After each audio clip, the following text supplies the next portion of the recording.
नमस्कार दोस्तों, मीन राशि के जातकों के लिए आने वाला समय बेहद खास होने वाला है क्योंकि अब तक राहु मूत्र अवस्था में था, लेकिन 2 सितंबर से वह मूत्र अवस्था से जागृत हो चुका है। जब राहु जागता है तो केवल हल्की हवा नहीं लाता, बल्कि एक ऐसा तूफान लेकर आता है जो इंसान की किस्मत को झकझोर देता है और उसके जीवन की दिशा पूरी तरह बदल देता है।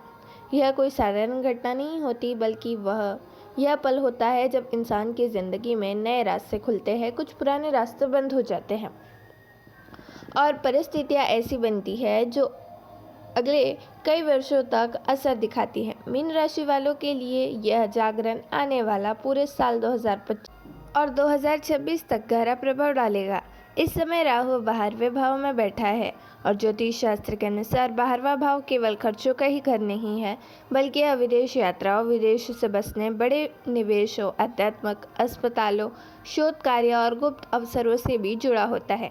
इसका अर्थ यह है कि जिन लोगों ने अब तक विदेश जाने का सपना दिखाया है, चाहे शिक्षा के लिए हो, नौकरी के लिए हो या व्यापार के लिए, अब उनके लिए दरवाजे खुलेंगे और जिन जातकों का विदेश से पहले ही संबंध है, उन्हें और भी बड़े मौके मिलेंगे। उनकी पहचान बढ़ेगी और वे आर्थिक रूप से भी मजबूत होंगे। 12वें भाव में राहु बैठा होने का एक और ख़ास असर यह होगा कि निवेश से जुड़े कार्य सक्रिय होंगे। अचानक आपको ऐसे अवसर मिल सकते हैं जहां आप अपनी मेहनत का सही उपयोग कर पाएंगे, लेकिन याद रखिए, राहु की प्रकृति उतार चढ़ाव वाली होती है। वह जितना अवसर देता है उतना भ्रम भी पैदा करती है।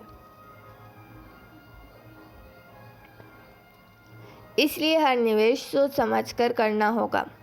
इसी के साथ यह स्थान अध्यात्म से भी जुड़ा है, इसलिए कई जातकों को आध्यात्मिक अनुभव होंगे।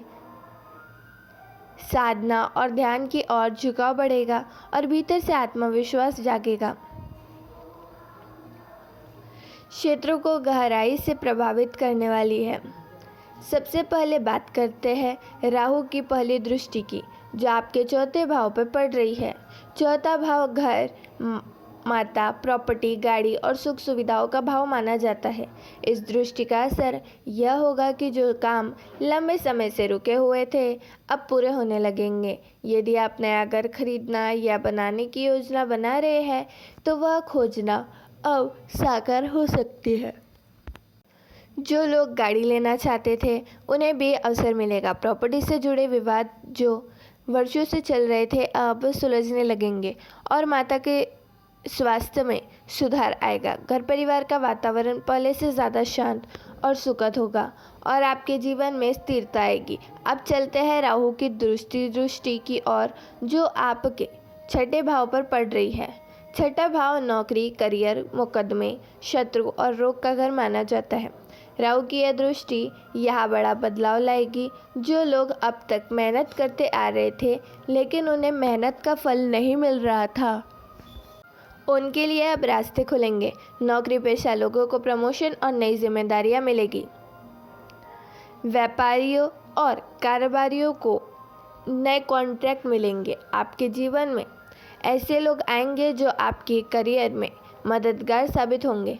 जिन शत्रुओं ने अब तक आपकी राहें रोकी थी, उनकी चालें अब असफल हो जाएंगी और वे खुद पीछे हटेंगे।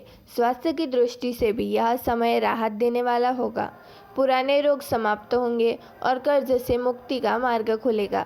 यदि आप नौकरी बदलने का सोच रहे थे, तो अब आपको सही अवसर मिलेगा और यह बदलाव आपको आपकी असली मंजिल तक पहुंचाएगा। अब बात करते हैं राहु की तीसरी और सबसे गहरी दृष्टि की। राहु की यह दृष्टि आपके जीवन में गहराई और आत्मचिंतन लेकर आएगी। यदि आपका करियर रिसर्च, ट्रैक्स, साइकोलॉजी या इंश्योरेंस जैसे क्षेत्रों से जुड़ा है, तो इस समय आपको अप्रत्याशित सफलता मिलेगी। पुराने अधूरे प्रोजेक्ट पूरे होंगे, आपकी छिपी हुई क्षमताएं सामने आएगी और आप जीवन की गहराइयों में जाकर समस्याओं का असली समाधान ढूंढ पाएंगे। यह समय आपको नया आत्मविश्वास देगा और आपको ऐसे रास्तों पर ले जाएगा जहां से आपकी पहचान और सम्मान दोनों बढ़ेंगे। राहु का असर आपके रिश्तों पर भी पड़ेगा। कुछ लोग आपके जीवन में दूर हो सकते हैं और यह दूरी आपके लिए लाभकारी साबित होगी, क्योंकि वे लोग आपके काम के नहीं थे।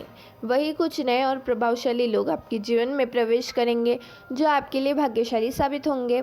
आपकी सोच और आदतें बदलेगी। आपकी जीवन शैली पहले जैसी नहीं रहेगी, बल्कि एक नया माहौल, एक अनुभव और नई दिशा आपके जीवन का हिस्सा बनेगी। लेकिन दोस्तों, यह भी सच है कि राहु केवल अवसर ही नहीं देता, वह भ्रम और भय भी लेकर आता है।